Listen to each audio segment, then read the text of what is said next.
Captiva to'r qilinganlarini, banki borlarini izlab yurgan obunachilarimiz uchun mana sizlarga Captiva to'r qilingan mashinasi 2008-yil, adashmasam 28 diskalar qo'yib, chiroyli qilib, istarali qilib tayyor banklari ham bor ekan mashinani. Kelasizlar, ko'rasizlar, xudo xolisa dokumentlarini bankini yopib boradigan bo'lsalaring naqdga olaman degan obunachilarga $6600 berishar ekan buni. 2008-yil to'r qilingan, 2 qilingan ekan bu to'g'rirog'i. To'r qilingan vositlarni darrov aldab qo'yapmanmi?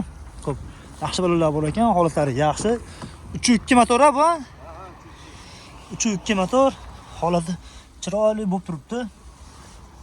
Avtomat liderlargacha bor ekan mashinani. Aybi Stanloydan qoraga sepilgan ekan, lekin holati zo'r.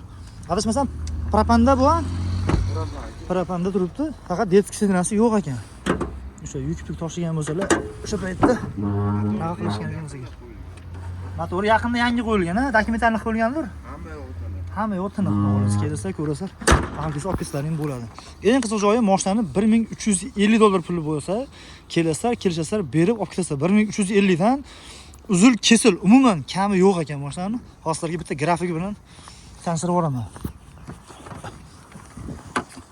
Aybi Stanloydan qoraga sepilgan, xudo xolasa har qoldilari butun. Mana qadrdonlar grafiki. Xo'p, 36 oyga olingan 4.951.000 dan chiqqan ekan. Oxir tugashi 1.742.000 tugagan ekan. Hali birorta oy ham to'lanmabdi mashinani.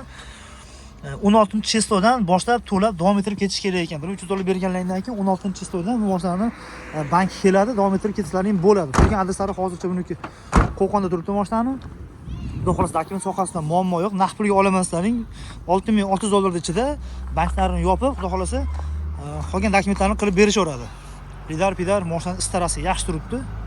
Xudo xolasa kelasiz, ko'rasiz, ma'lum qilsa qadrdonlar. Bu asoslaring bo'ladi.